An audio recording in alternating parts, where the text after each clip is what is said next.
Muy bien, hermanos, hoy tenemos un tema interesante. Durante muchos siglos, y hoy no es la excepción, el hombre se ha preguntado cuál es la razón de su vida en la tierra. ¿Por qué estoy aquí? ¿Simplemente somos fruto del azar? ¿O simplemente estamos aquí por una casualidad? ¿Somos igual que cualquier otra criatura de la tierra, que un caballo, un perro, un árbol, o somos igual que el astro, el sol, las estrellas? Estamos simplemente llevados por leyes irracionales, ciegas, y lo que nos lleva a nosotros adelante es la fuerza, como llaman algunos, la naturaleza, o realmente tenemos un propósito, o realmente tenemos una razón de ser y por qué estamos aquí. Entonces, precisamente dentro del tesoro escondido de nuestra fe está la respuesta a estas preguntas que definitivamente han inquietado al hombre durante toda su existencia. De hecho, muchas de las personas que hoy día viven lo que se llama el vacío existencial, que no le encuentran propósito a su vida, es precisamente por eso. ¿Cuántas personas hoy día alcanzan inclusive muchas cosas? De hecho, nosotros en muchas ocasiones hemos condicionado nuestra felicidad a obtener algo. Hay personas que piensan, cuando me gradúe voy a alcanzar la plenitud, cuando me case, cuando obtenga tal trabajo, cuando tenga independencia económica, cuando sea famoso, cuando alcance tal puesto público o llegue a ser el presidente de la República, entonces voy a tener plenitud. Y lo alcanzan, y para su gran frustración y sorpresa no alcanzan tal plenitud. Entonces viene muchas veces una especie de vacío, porque entonces lo que yo creía, donde había cifrado mis esperanzas de poder alcanzar y llenar ese vacío con algún grado de satisfacción, no lo logro. Y es porque precisamente la pregunta fundamental no ha sido contestada. ¿Por qué estoy aquí? Y más aún, ¿qué puede satisfacerme? Entonces, muchas veces cuando nosotros escuchamos hablar del catecismo de la Iglesia Católica y la doctrina de la Iglesia, piensa que esas preguntas no las contestan. Que lo que pasa es que el tema del catecismo es para ir allá a rezar el rosario o ir allá a participar en la misa, pero realmente las preguntas que inquietan al hombre, consciente o inconscientemente, porque hay gente que se hace la pregunta, pero hay gente que anda en la vida como hoja llevada por el viento dando tumbo y no atina a preguntar por qué no soy feliz, por qué no estoy satisfecho, por qué siento un cierto hastío, por qué las cosas pareciera que no tienen sentido. Una de las epidemias que ocurre hoy día no es el COVID-19, una de las epidemias que cubre al hombre de hoy en día es el sinsentido, muchas veces adornado con una especie de pesimismo y en otras ocasiones y hasta en depresión. Hay gente que simplemente todo le sabe a poco, todo le sabe a nada, le interesa las cosas y entonces cae en una enfermedad, que es la enfermedad de el desinterés y indiferentismo. Me da lo mismo una cosa que otra. Pero el hombre no está diseñado para eso. El hombre no está diseñado ni para el indiferentismo, ni para que me da lo mismo una cosa que otra, o para caer en una especie de vacío o sin sentido. El hombre fue creado para encontrar precisamente la verdad y encontrar ese sentido que le va a dar plenitud, pero no cualquier camino, sino el camino correcto, el camino que estableció. Por eso hay una realidad. Dios desarrolla, realiza un camino hacia el hombre para que él pueda encontrar esas preguntas acuciosas que muchas veces, como dije, nos hacemos conscientes o inconscientemente, porque todo hombre que anda buscando de alguna manera la plenitud o lo que algunos llaman la felicidad, lo hace inconscientemente. Muchas veces está buscando en tantas cosas cómo alcanzo esa plenitud, cómo alcanzo esa paz, cómo alcanzo esa felicidad, cómo puedo tener estabilidad, satisfacción. No sabe por qué lo hace casi instintivamente, pero en el fondo esa búsqueda no es más que una pregunta sin contestar. Entonces el catecismo precisamente hoy viene a hablarnos de esta realidad. Viene a hablarnos de por qué mucha gente está insatisfecha y por qué mucha gente puede alcanzar la plenitud si quiere. Solamente tiene que dar el paso de acercarse a, como dice nuestro programa, al tesoro escondido. Vamos a ver lo que nos habla el catecismo, ¿no? Lo que nos enseña el catecismo de la Iglesia Católica sobre esto. Y mire lo que dice el texto. Primero, estamos apenas en el artículo primero y ya empieza el catecismo a hablar de temas profundos. Dice que la sección 1, la vida del hombre, conocer y amar a Dios. Entonces, aquí partimos de una premisa. La insatisfacción de nuestra existencia es que nuestra vida tiene un propósito. Nuestra vida tiene un propósito que no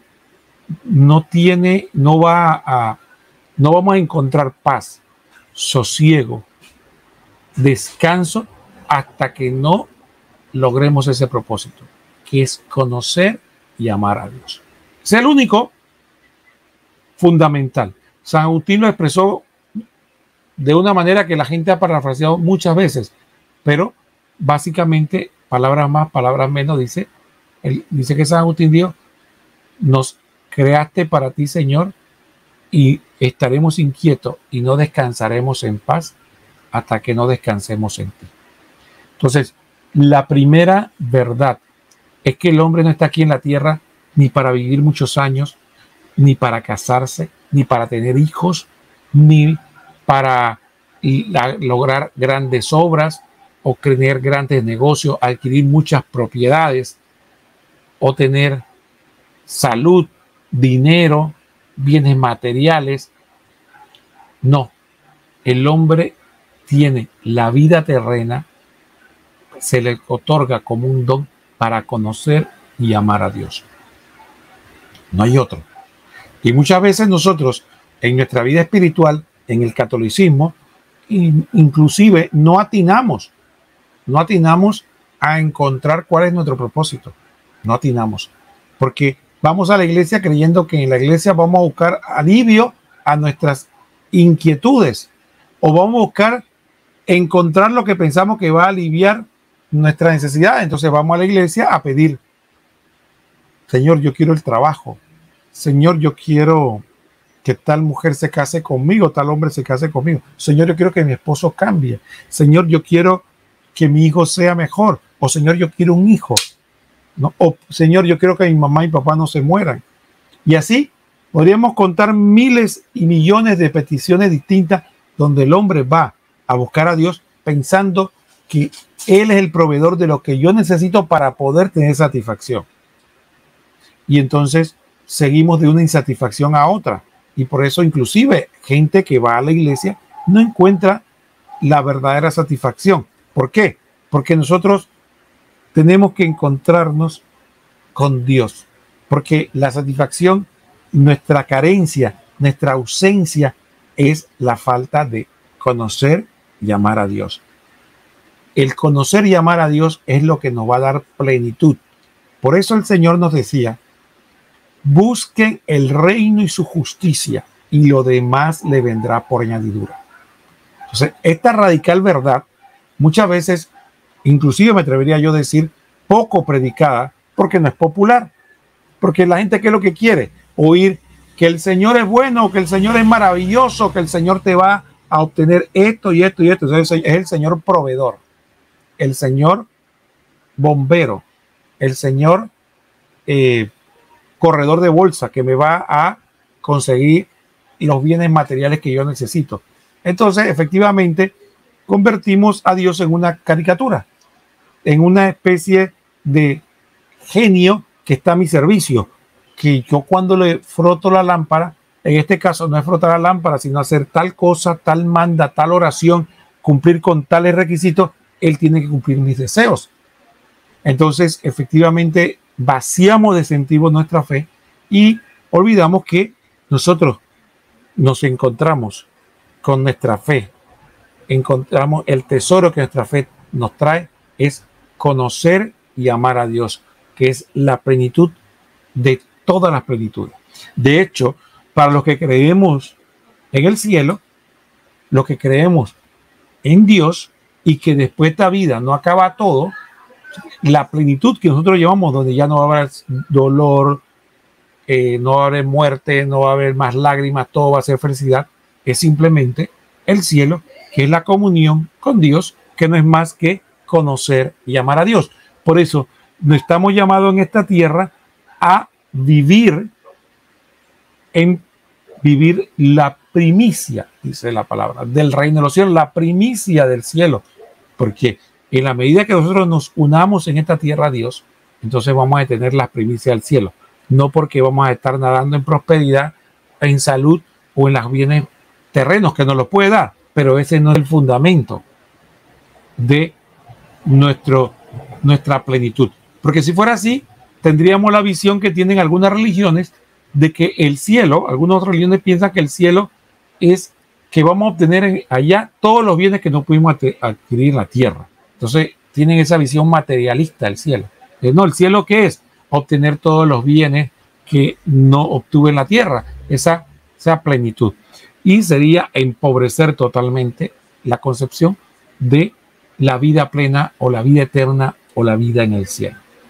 Miren lo que dice el numeral 1 del catecismo.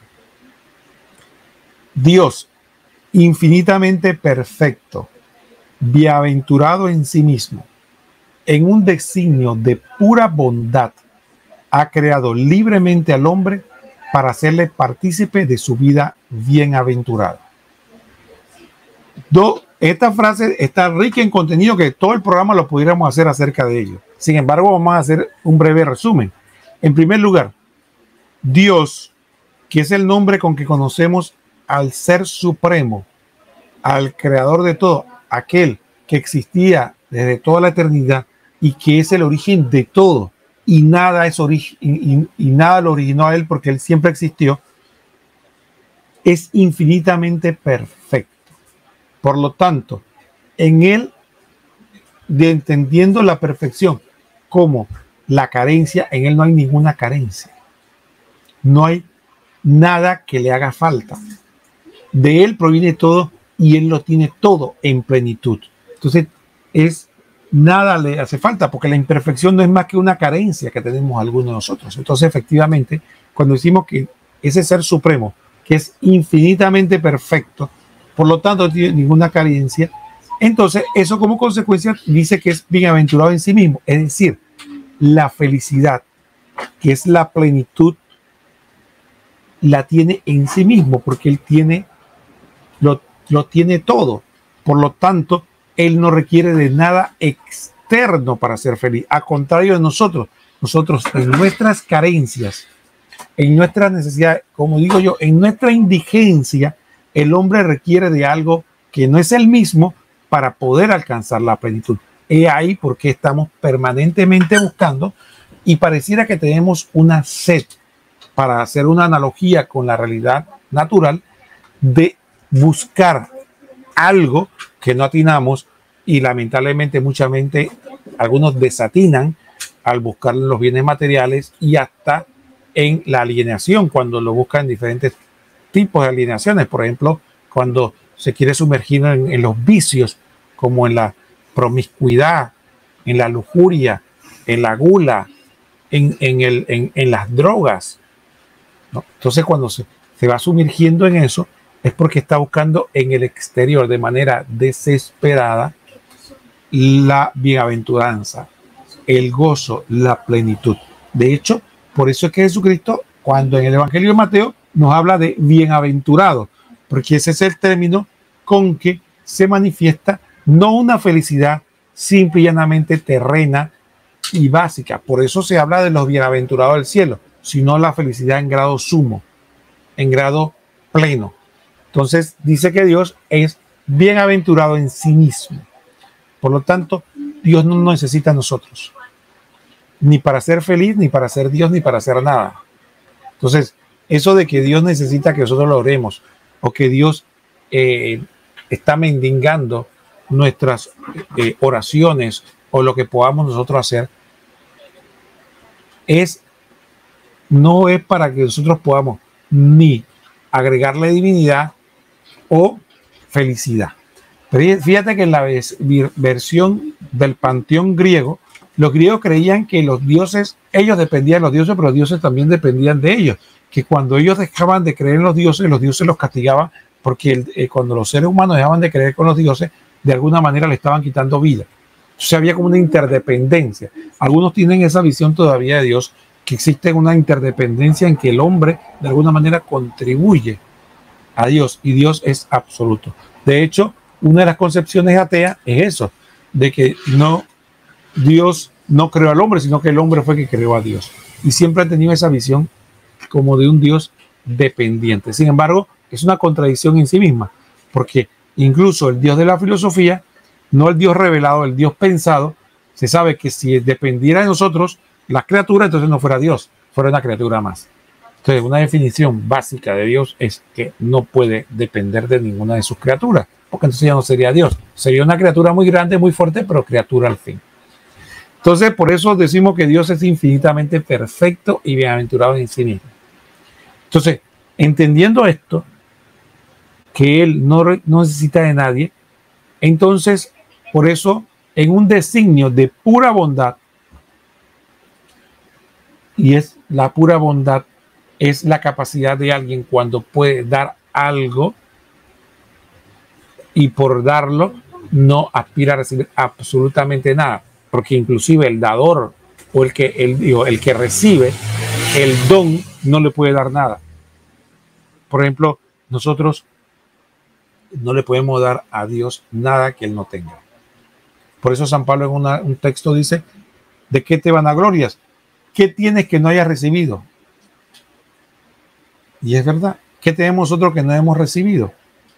¿No? La vida. ¿Qué es lo más valioso que tenemos? La hemos recibido. El cuerpo, el alma. Nosotros no hemos podido dar nada a nosotros mismos. Inclusive las cosas que decimos nosotros que son nuestras, ni siquiera las creamos nosotros, existían aquí antes que estuviéramos y por eso las hemos recibido. Nuestras capacidades intelectuales, la voluntad, la inteligencia, nuestra memoria, la recibimos. Entonces de aquí vemos que la bondad de Dios absolutamente desinteresada es incomprensible para nosotros, porque nuestra bondad es de alguna manera siempre interesada. Siempre tiene, entonces por eso a nosotros los seres humanos nos cuesta entender la bondad de Dios. Nos cuesta entender lo que Dios nos ha dado y nos da. Entonces, efectivamente, aquí tenemos algunos mensajes que para continuar, pero antes de continuar con el tema, vamos a leer algunos mensajes. Dice, por ejemplo, Toñito Valencia Santillo, saludo hermano Roquel. También dicen Norvin Pineda, fuente, bendiciones para todos, prosperidad y abundancia, glorificación, salud. Toñito Valencia dice, de Santillo, las preguntas existenciales: de dónde vengo, identidad, para qué fui creado, propósito, a dónde voy, finalidad. Muchas gracias a todos los que nos han transmitido sus comentarios. Le agradezco a todos su participación. Bueno, continuamos con lo que estábamos hablando sobre el designio. Dice que en un designio de pura bondad ha creado libremente al hombre. Libremente, no había obligación, no había necesidad, no había carencia que llenar. Totalmente, absolutamente libre. Y esto es un concepto que tenemos que ver, porque para nosotros muchas veces la libertad es poder hacer de manera ilimitada todo lo que se me antoje. Sin embargo, nos damos cuenta que la libertad divina a la que el hombre debe aspirar es la libertad que no está condicionada por nada. O sea, yo voy a actuar no porque necesite o vaya a recibir algo a raíz de ese ejercicio de la libertad, sino porque actúo sin ningún condicionamiento, sino el del amor. Por eso dice absolutamente libre. Y ese amor es un amor tan desinteresado que ni siquiera va a aumentar la satisfacción. No es como el amor que hacemos nosotros, que cuando ejercemos el amor, alguna satisfacción recibimos de practicar el amor. En Dios ni siquiera eso. Él no va a recibir un aumento de satisfacción o felicidad por hacerlo. Así que es libertad absoluta, ¿no? Absoluta. Entonces la libertad que Dios llama al hombre es esa, porque muchas veces no la entendemos. La gente piensa, libertad es que yo puedo hacer lo que quiero. Sin embargo, cuando usted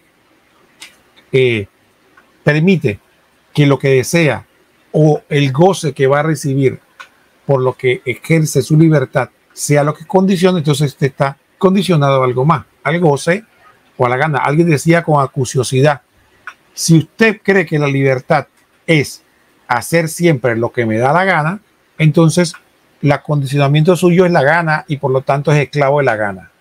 Y la gana es la que condiciona su comportamiento, entonces no es libre, es esclavo de la gana. Entonces el concepto de libertad no está bien entendido. Es la posibilidad de poder actuar sin ningún condicionamiento, incluyendo la ratificación personal. Entonces esa libertad absoluta la tiene solo Dios y de manera derivada quiere que nosotros nos elevemos. Por eso dice el Señor que hay que negarse a nosotros mismos, porque cuando logramos nosotros negarnos a nosotros mismos, podemos actuar sin los condicionamientos estos de que yo requiero para poder actuar. Es decir, ¿qué voy a recibir? Que es muy propio del egoísmo humano. Por eso el egoísmo es lo que no nos permite ser libres. Dicho esto, el designio de pura bondad ha creado libremente al hombre para hacerle partícipe de su vida bienaventurada. Entonces, ¿para qué Dios nos creó? Para que participemos de nuestra vida bienaventurada. Por lo tanto, todo lo que nosotros hagamos en esta tierra tiene, no como una posibilidad, sino como algo esencial, tiene que estar orientado hacia la vida bienaventurada, hacia la vida con Dios, hacia el cielo. Si no, perdimos el sentido y la razón por la que fuimos creados. He ahí la diferencia de aquel que sigue a Jesucristo, sigue a la iglesia, sigue la verdad que Él ha revelado, y aquel que dice seguirlo pero no lo sigue, o aquel que simplemente vive en el mundo sin conocer, como si Dios no existiera. Porque nosotros tenemos un objetivo, un motor, una razón de ser, y es que todo nuestro actuar tiene que ser para alcanzar esta vida bienaventurada. ¿De qué le sirve al hombre ganar el mundo si pierde su alma? A ese punto Jesús lo dijo. Entonces, si nosotros, nuestro centro de actuación no está en encontrarme con Dios en esta vida y al final la vida eterna, entonces usted no está actuando según los valores de Cristo, según la enseñanza de Cristo, según lo que enseña la iglesia. Usted puede convertir su vida en una enorme asistencia social o ver a la iglesia como una enorme ONG que ayude y alivie el sufrimiento del hombre, pero la vació de sentido. Porque aquí el catecismo inicia diciendo cuál es el designio y para qué Dios nos creó, para que participáramos de su vida bienaventurada. Entonces, si Dios nos creó libremente para eso, y ese es nuestro sentido, y eso es lo que le da sentido a nuestra vida, porque para eso fuimos creados, entonces, el no verlo o no actuar en consecuencia, estamos actuando sin sentido. Es como haciendo una analogía que puede parecer para algunos burda, pero lo voy a tratar de hacer. Es como que si usted crea un utensilio, ¿no? Digamos, un utensilio que tiene un uso específico, pero al final no le da ese uso. Entonces pierde sentido. Pierde sentido totalmente. Fue creado para algo, pero no lo vamos a usar para algo. Imagínense cualquier objeto que tenga un uso específico y que de repente ya no se le use para ese propósito. Entonces, de esa misma manera nosotros, el hombre, debe descubrir su propósito y entonces lanzarse con todo hacia ese propósito. Y eso es lo que hacen los santos. Por eso es que el santo no solo es modelo para nosotros, sino que muchas veces su radicalidad nos extraña nos sorprende, nos parece admirable, pero que no va con nosotros. Sí, porque ellos descubrieron el tesoro escondido, descubrieron cuál es el camino, descubrieron cuál es la meta y se lanzaron con toda su fuerza hacia ella. Mientras que nosotros todavía decimos que sí hay una meta, pero hay metas colaterales, secundarias, y esas metas colaterales y secundarias me distraen. No, eso es lo que pasa fundamentalmente. Es como cuando si usted se monta un autobús imaginario, digamos que usted se monta un autobús imaginario y que el trayecto del autobús sea su vida, y usted se enamore de el viaje en vez de su destino. Voy a poner un ejemplo sencillo. Digamos que un hombre toma un transporte para salir de su trabajo y llegar a su casa.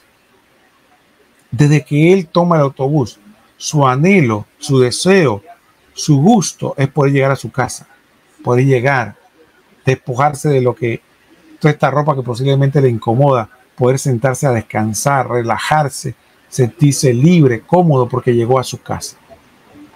Entonces, mientras él está en el trayecto, él no ama el viaje, sino ama llegar a su casa. Entonces pasa por el viaje pensando, voy a llegar a mi casa. De la misma manera, nosotros en esta vida no podemos enamorarnos del viaje, es decir, de la vida terrena.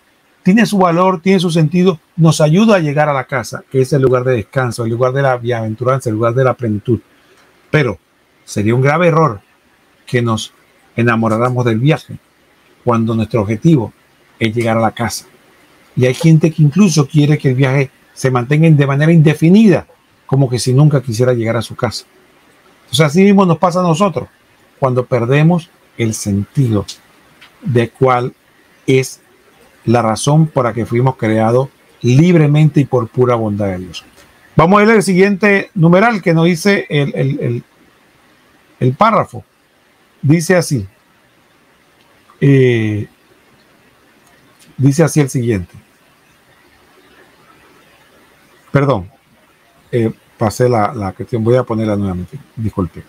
Dice el siguiente frase: por eso, en todo tiempo y en todo lugar, se hace cercano del hombre, le llama y le ayuda a buscarle, a conocerle y amarle con todas sus fuerzas. Dios, consciente, por llamarlo así, con todo respeto, una vez uno tiene que hablar con Dios con términos que pareciera que los rebaja, pero es para poder explicar, ¿no? Pero hablando de esa manera, de ese modo, Dios, consciente de que la meta del hombre es conocer y amarle y tener la plenitud del cielo, entonces en todo tiempo y en todo lugar se hace cercano al hombre.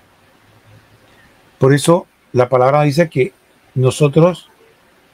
Dios nos amó primero, Dios nos llama primero, la iniciativa es de Dios a buscarnos, Dios nos crea, Dios nos hace, nos da una plenitud. Recordemos la historia de Génesis.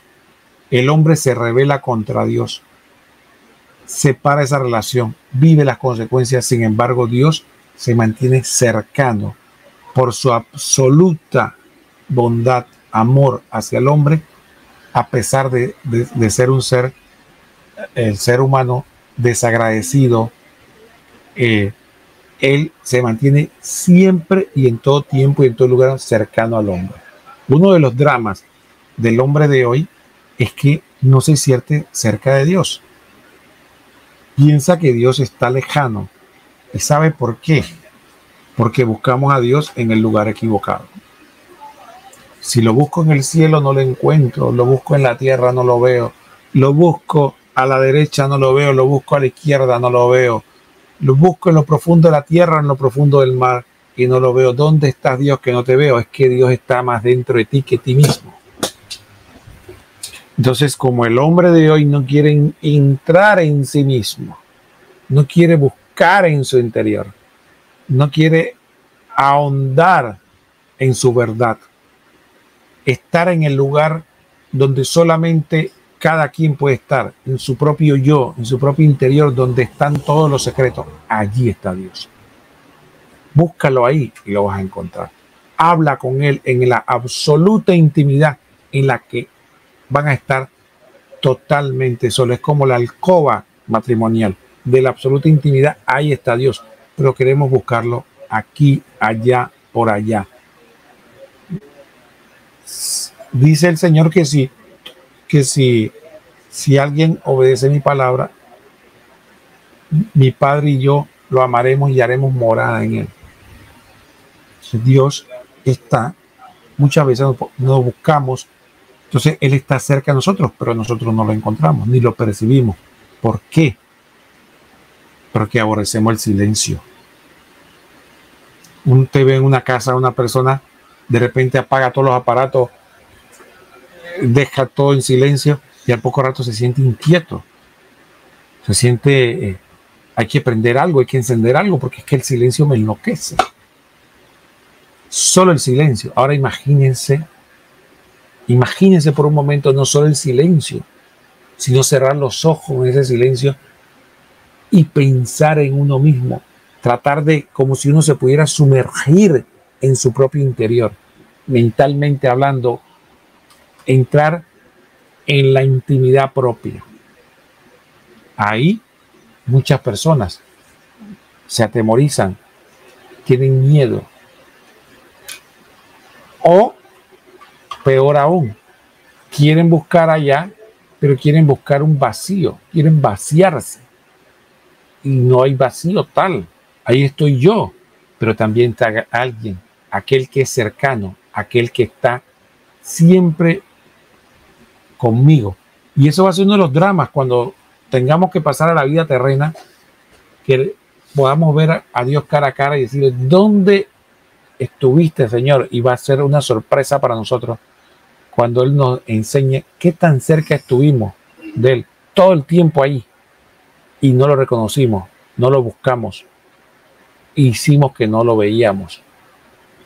Entonces es Dios cercano y no solo está ahí, sino que le llama y le ayuda a buscarle, a conocerle y amarle con todas sus fuerzas.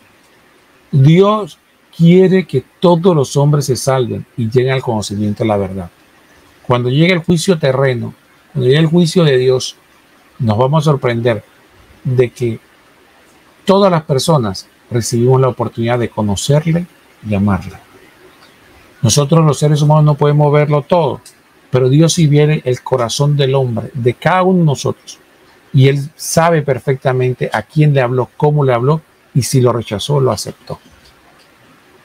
Entonces, no nos quepa la menor duda que tanto aquel que no conoció a Cristo nunca o aquel que tuvimos el privilegio de conocerlo, todos, nadie va a poder mirar a Dios y decirle, tú no me hablaste, yo no te conocí, tú estabas escondido de mí. Porque es claro que Dios siempre está cercano al hombre, le llama y le ayuda a buscarle, a conocerle y amarle con todas sus fuerzas.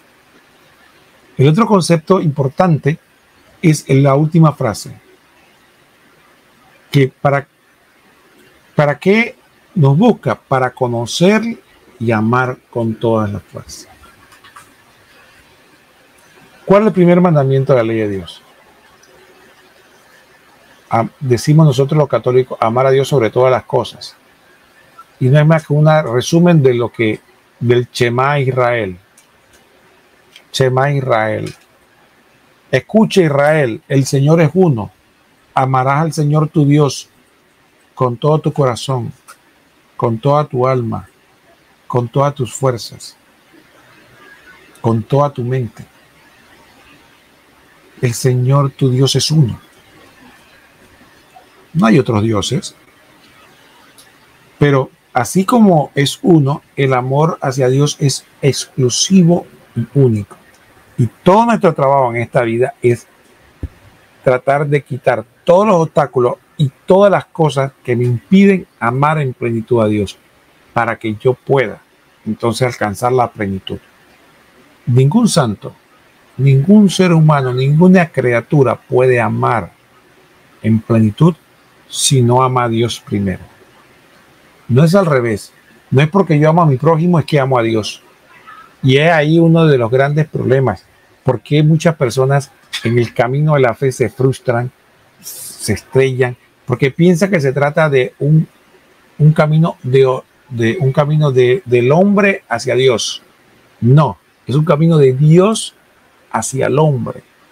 Y así mismo, en ese mismo camino, el hombre busca amar a Dios con todo su corazón y a partir de ese amor irradia el resto. Entonces, la gente muchas veces en su espiritualidad se esfuerza porque se escucha que hay que amar al prójimo, que hay que tratar bien al prójimo, que hay que esforzar. Entonces, trata de hacer un trabajo de voluntarismo, de fuerza, de tratar de ver cómo cambia su carácter y cómo sonríe en medio de las contradicciones, sin darse cuenta que no se trata de un problema de relaciones públicas o de mejoramiento de la conducta. No, se trata de una realidad absolutamente trascendente. Entre yo más amo a Dios, más amo a mi prójimo.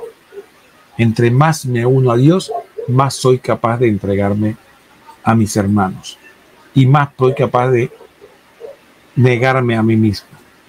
Entonces, de esa manera, por lo tanto, el camino de la espiritualidad, el tesoro escondido, es, a pesar de las apariencias, empezar a dejar todas esas cosas que yo creo que me llenan de plenitud y no me permite entregarme plenamente con toda confianza en los brazos de Dios. Por eso San Pablo llegó a decir que desde que conocí el misterio de Cristo, todo lo tengo por basura.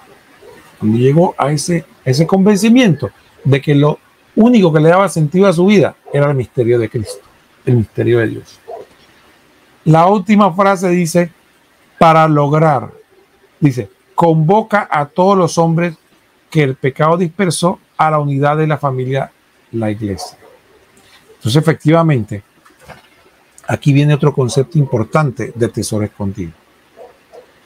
La gente piensa que se trata, que cuando hablamos de una relación personal, se trata de una especie de individualismo. No, porque Dios es el que convoca a toda la humanidad que el pecado dispersó a la unidad de la familia de la iglesia. Entonces, la iglesia es la comunidad de aquellos individuos que buscan o encuentran esa relación única y particular con Dios. Entonces, la voluntad de Dios es que vivamos en esa asamblea de sus fieles. Entonces, el cristianismo no se trata de una especie de una suma de individuos que lo hace, lo único que lo tiene unido es su relación con Dios. No, es una verdadera comunidad, porque es la voluntad de Dios que seamos una familia, que seamos una unidad y como tal vivamos nuestra fe. Entonces ahí viene este concepto de familia, donde hay una relación en toda familia. Mira lo interesante, en toda familia las relaciones son individuales. Vivimos y nos amamos juntos, pero papá no se relaciona con una multitud, papá se relaciona con mamá, papá se relaciona con sus hijos como individuos, pero somos una comunidad unida en el amor. Y cada relación individual fructificada de individualmente y sana hace que la comunión sea más estrecha. Entonces se trata que la familia sea una, cada uno en su cubículo, aunque existen relaciones individuales. De forma análoga, nosotros estamos unidos, tenemos relaciones individuales con Dios cada quien, de las cuales somos responsables.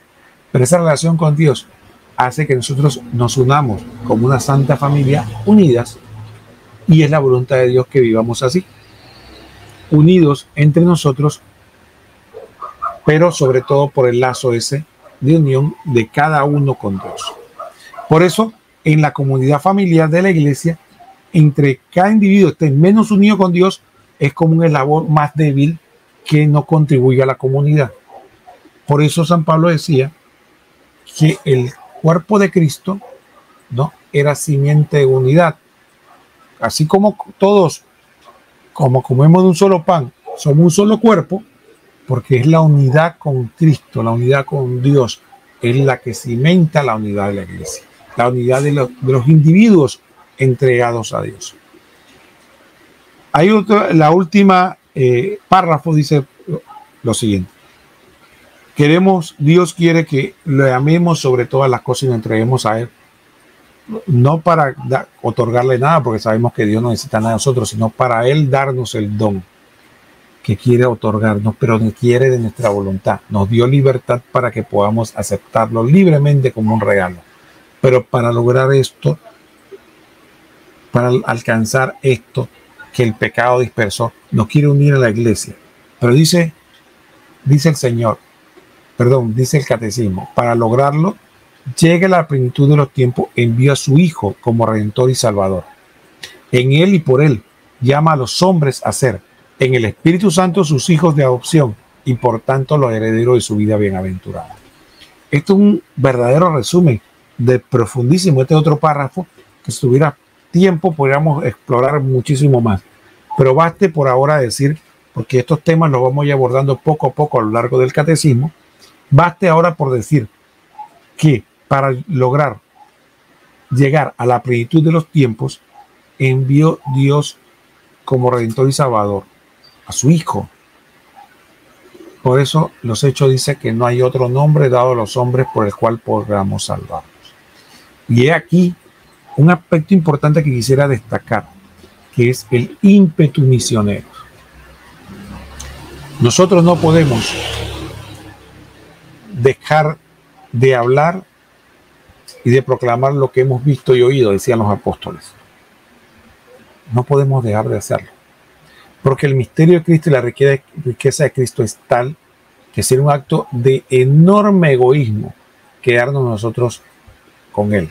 He ahí ese ímpetu misionero de la nueva evangelización, que es hacer redescubrir a los bautizados este misterio que han permitido que se les robe, que como Satanás, dice la parábola de la semilla, le arrebata, ¿no? Le arrebata como las aves que picaban la semilla del evangelio, pero también el ir a predicar a toda criatura esta buena nueva.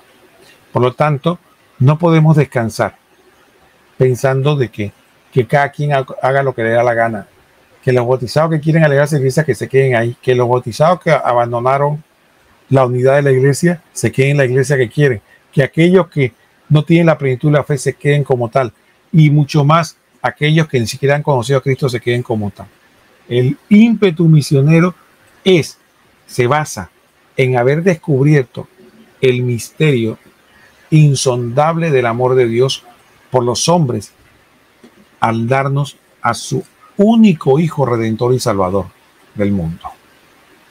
Entonces, no se trata de proselitismo, no se trata de querer obligar a los demás a creer, se trata de un fervor, celo apostólico de dar a conocer a Cristo a todos, que nadie diga que no se me habló, que no lo conocí, que no se me exhortó, que no tuve la oportunidad, porque para eso estamos nosotros.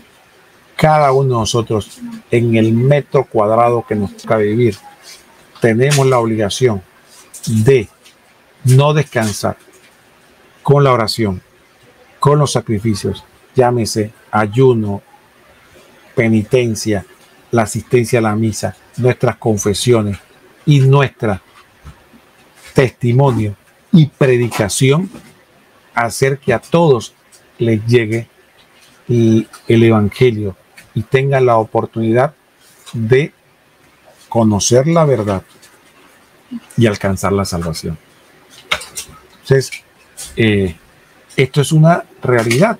El ímpetu misionero nace del amor de Cristo. Cuando usted ve que el ímpetu misionero se apaga, simplemente es porque se apagó el amor por Cristo. Eso es todo. No hay otra explicación. Pueden darle todos los argumentos teológicos, pastorales, de conveniencia. Todo eso no es más que pura y llana excusas. el que conoce el misterio de Cristo en realidad y lo hace propio, no puede quedarse callado. Ay de mí si no evangelizo, dice San Pablo. Y eso cabe para todos nosotros, porque, como dije, sería un acto de enorme egoísmo el que por pereza, comodidad o la razón que sea, nosotros dejemos de predicar a aquel que lo dio todo por nosotros y que nos dio la orden. Cuando Jesucristo pone el evangelio, id y predicar el evangelio a toda criatura, ¿lo hizo en general o lo hizo por cada uno de nosotros? Eso es lo que debemos cuestionarnos. Si el llamado a la evangelización, al llevar a las personas a Cristo, es para algunos o es para todos. Acuérdense que por eso el Señor puso esta condicionante. Dijo, el que se avergüence de mí frente a los hombres, yo me avergonzaré de él cuando venga el reino de los cielos. Entonces, como todos vamos a ser juzgados, se nos va a preguntar, ¿te avergonzaste de mí? El Señor nos pregunta, cuando el Señor nos mira los ojos y dice, ¿te avergonzaste de mí? Cuando estaba en tu vida terrena, ¿te atreviste a hablarle, dar la cara y hablar a los demás de Cristo? ¿Te atreviste? ¿O te avergonzaste? ¿Preferiste el aplauso, el reconocimiento? ¿Preferiste hacerte simpático al mundo que hablar del evangelio? Sí, porque efectivamente la evangelización no se trata de hacerse el simpático, el mimetizarse con el mundo o mundanizar el evangelio o mundanizar la iglesia. Es al contrario, es llevar el evangelio al mundo. Llevar el evangelio al mundo, llevar la palabra. No se trata de popularidad, se trata de cumplir con lo que el Señor nos pidió. No se avergüence de mí, no se avergüence del evangelio, no se avergüence de la moral, no se avergüencen de Dios, no se avergüence de la doctrina, no nos avergoncemos de nuestra iglesia, salgamos con la frente en alta, porque aquel que hizo el universo está con nosotros. Entonces, nada de estar acomplejado. Tenemos un tesoro, está escondido, pero es un tesoro y tenemos que mostrárselo a todos los demás como un don que el Señor nos otorga, un don que el Señor nos otorga y del cual no podemos dejar de hablar ni de compartir. Este primer numeral, miren si es un tesoro lo que tenemos. El catecismo tiene posiblemente más de 3000 numerales y estamos hablando solamente de uno, del primer numeral del catecismo, y miren la riqueza insondable que tiene este numeral para darle sentido. Y como dije, estaba explicando solamente la superficie de toda la riqueza que hay aquí. Pero es nuestra responsabilidad no quejarnos de que el mundo no lo quiere escuchar. Nosotros somos la voz que grita en el desierto. No solo yo, todos nosotros. Preparen los caminos del Señor. Preparen los caminos del Señor para que todo el que quiera escuchar, escuche la voz de aquel que está en nuestro corazón y que nos habla a gritos. Quiero salvarte, quiero darte la plenitud. Muy bien, hermanos, ha sido un verdadero privilegio estar aquí en otro programa más de El Tesoro Escondido. Y ha estado con ustedes su hermano Roquel Cárdenas. Ya se nos acabó una hora y como ustedes saben, procuramos en la medida de lo posible que el programa dure este tiempo para poder respetar el tiempo de todos y agradeciéndoles el que estén compartiendo con nosotros estos momentos de reflexión y de catequesis. Le agradecemos a todos que estén compartiendo. Recuerden que estos programas quedan grabados y efectivamente en cualquiera de nuestras páginas podrán participar. Solamente para ya despedirme, antes de terminar, vamos a leer algunos comentarios. Le damos las gracias a Adrián Castro, que dice un abrazo enorme desde Puerto Rico. Gracias, Adrián. A Charlie, que nos mandó un mensaje. También dice Eleazar Cruz, el mundo nos va engañando y nos pone falsos dioses y caemos en ellos. Al final nos sentimos vacíos. Francis Vélez, buenas noches. Debemos mover acá. El último no lo puedo ver. Así que bueno, le agradecemos a todos su participación, a todos los que han estado con nosotros y han compartido estos momentos de reflexión y que han querido dar. Le agradezco a Eleazar. Dios te bendiga, hermano, por el trabajo que haces. Yo sé que el Señor y la Virgen están muy contentos contigo, así que te agradezco, aunque no salgas en pantalla, pero lo más importante, Eleazar, lo más importante, y a todos los que nos están viendo, recuerden una cosa. Alguien decía una vez, y me gustó, nos preguntaba, ¿quién es tu público? ¿No? ¿Quién es tu público? Y al final decía, ¿tu público es Dios o el mundo? Si tu público es Dios, tú sabes que no importa si más nadie te está viendo, Él te está dando porra donde está. Te está reconociendo tu trabajo y no se trata de que miles te vean.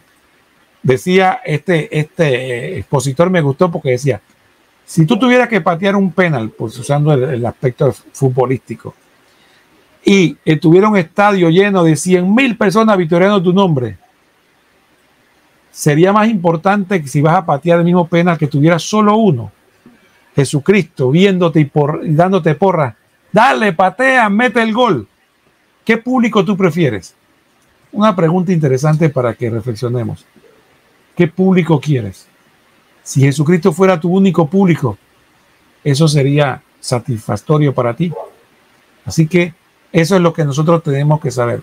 No importa si el mundo nos ve o no nos ve, o mucha gente nos ve. Sabemos que uno sí nos está viendo y nos está haciendo porra para que metamos ese gol, ¿verdad, Eleazar? Así que efectivamente, gracias a todos por su apoyo, gracias a los hermanos de RAC, de Apologética, y gracias a todos por estar aquí. Sabemos que Dios está con nosotros y que le damos gracias por acompañarnos y que no pierdan la esperanza, que Dios tiene todo bajo control. Que el Señor los bendiga a todos. Hasta pronto.